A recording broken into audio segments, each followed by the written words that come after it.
Olá, que bom que você continuou por aqui. Eu sou o professor Everton Castro, atualmente sou professor aqui na Faculdade Adventista da Amazônia e você está na série de estudos intitulada Bíblia Responde. O tema de hoje é muito importante porque falaremos sobre a Igreja Verdadeira apresentada na Bíblia. Existe um livro chamado Enciclopédia das Religiões e ele fala que no mundo existem 9 grandes religiões: budismo, judaísmo, islamismo e dentre elas está o cristianismo. A religião do cristianismo se divide em muitas denominações. Segundo essa enciclopédia, cerca de 35 mil. E talvez aí no seu bairro você deva conhecer várias igrejas cristãs. Agora a pergunta é, será que toda igreja está certa? Será que todo caminho conduz ao céu? Eu conheço algumas pessoas que dizem, você falou de Jesus, então tudo bem por mim. Será que é tão simples assim? Eu quero começar o estudo de hoje lendo um texto que eu acho muito importante. Está em Mateus capítulo 7, a partir do verso 21. Veja. Nem todo o que me diz Senhor, Senhor entrará no reino dos céus, mas aquele que faz a vontade de meu Pai que está nos céus. Muitos naquele dia hão de dizer-me, Senhor, Senhor, porventura não temos nós profetizado em teu nome? E em teu nome não expelimos demônios? E em teu nome não fizemos muitos milagres? Então eu lhes direi explicitamente, nunca vos conheci. Apartai-vos de mim, os que praticais a iniquidade. Veja, esse texto fala de 3 características de pessoas que falam em nome de Deus, mas que não pertencem a Ele. Elas profetizam, elas expelem demônio e elas fazem milagres. Agora pense comigo. Se você for uma igreja onde tem alguém que profetiza em nome de Deus, tem alguém que expele demônios e tem alguém que faz milagres, você diria que essa pessoa é de Deus, sim ou não? Eu acredito que muitas pessoas diriam que sim, porque afinal, olha, ele profetiza, é um profeta, todo dia expulsa demônio nessa igreja, eles fazem até milagres. Porém, amigos, nós não podemos avaliar uma igreja por esses espetáculos externos que ela faz. A pergunta é, ela faz a vontade de Deus que está na Bíblia? Então o mais importante não são os milagres que essa igreja faz, mas sim a doutrina que ela ensina. E o problema é que justamente sinais e maravilhas seriam uma das ferramentas que Satanás usaria para enganar as pessoas nos últimos dias. Veja o que diz Mateus capítulo 24, verso 24. Porque surgirão falsos cristos e falsos profetas, e farão grandes sinais e maravilhas, de modo que enganariam, se possível, os próprios eleitos.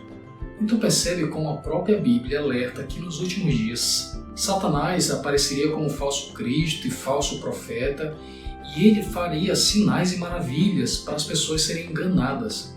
Então veja, imagine um homem que se levanta como profeta ou apóstolo e faz até um milagre surpreendente, só que o que esse profeta fala está contrário à palavra de Deus. Só que como as pessoas hoje estão à procura mais de milagres e sinais, então elas seguem qualquer pessoa que faz maravilhas, ainda que essa pessoa pregue contrário à palavra de Deus.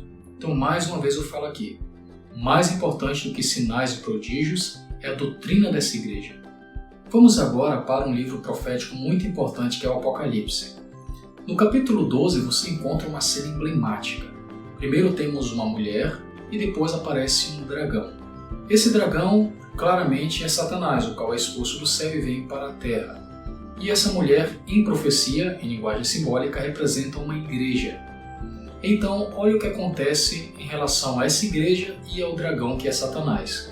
No verso 17 lemos: Irou-se o dragão contra a mulher e foi pelejar com os restantes da sua descendência, os que guardam os mandamentos de Deus e têm um testemunho de Jesus, e se pôs sobre a areia do mar. Então veja, nós temos o dragão perseguindo uma mulher. Em linguagem profética, que é uma linguagem simbólica, o dragão representa Satanás e mulher representa uma igreja. Então, traduzindo, irou-se o dragão contra a mulher significa irou-se Satanás contra uma igreja. Que igreja é essa? Aqui nós temos as 2 características dessa igreja. É um povo que guarda os mandamentos de Deus e que tem o testemunho de Jesus. Então, o que ela prega está fiel à Bíblia, que é os mandamentos de Deus, e o que ela vive está semelhante ao fundador dessa igreja, que é Jesus Cristo. Então assim você consegue avaliar uma igreja. A lei de Deus e o testemunho de Jesus. Mas sabe, infelizmente hoje nós vivemos em uma sociedade do espetáculo onde as pessoas vão em busca mais do que a igreja realiza do ponto de vista exterior. poucas pessoas se preocupam com a doutrina da igreja. No livro de Gálatas, capítulo 1, nós temos um texto muito interessante. Veja o que Paulo diz. Mas ainda que nós, ou mesmo um anjo vindo do céu, vos pregue evangelho que vá além do que vos temos pregado, seja anátema. Assim, como já dissemos, e agora repito, se alguém vos prega evangelho que vá além daquele que recebestes, seja anátema. A palavra anátema significa maldito. E o que Paulo está dizendo aqui? Se vier alguém, mesmo um apóstolo, um anjo do céu, que prega o evangelho contrário ao que está na Bíblia, essa pessoa é maldita. Agora pense comigo.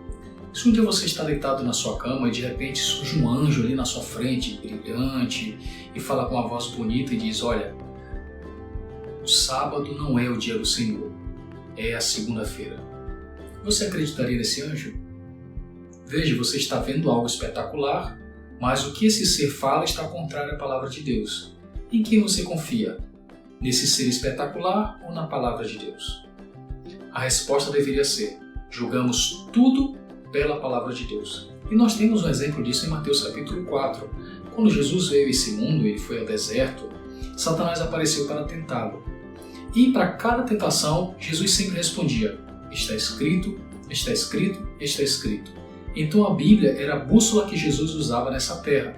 E esse é um bom exemplo para nós também. Agora na parte final, quero levar você ao livro de Apocalipse novamente e falar de uma segunda mulher, ou seja, uma segunda igreja, que é representada em Apocalipse 17 e 18. Essa igreja falsa, ela persegue os santos, ela é embriagada com vinho de doutrinas erradas. Só que existe algo interessante que o capítulo 18 revela. Ouvi outra voz do céu dizendo, retirai-vos dela, povo meu, para não serdes cúmplices em seus pecados e para não participardes dos seus flagelos.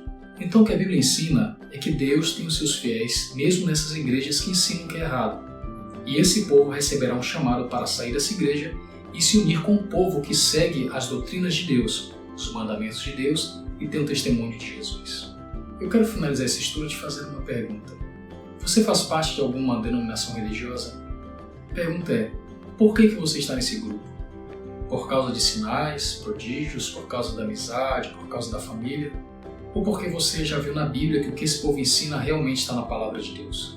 Eu te convido a usar a Bíblia como uma bússola para a sua vida espiritual e você nunca se perderá.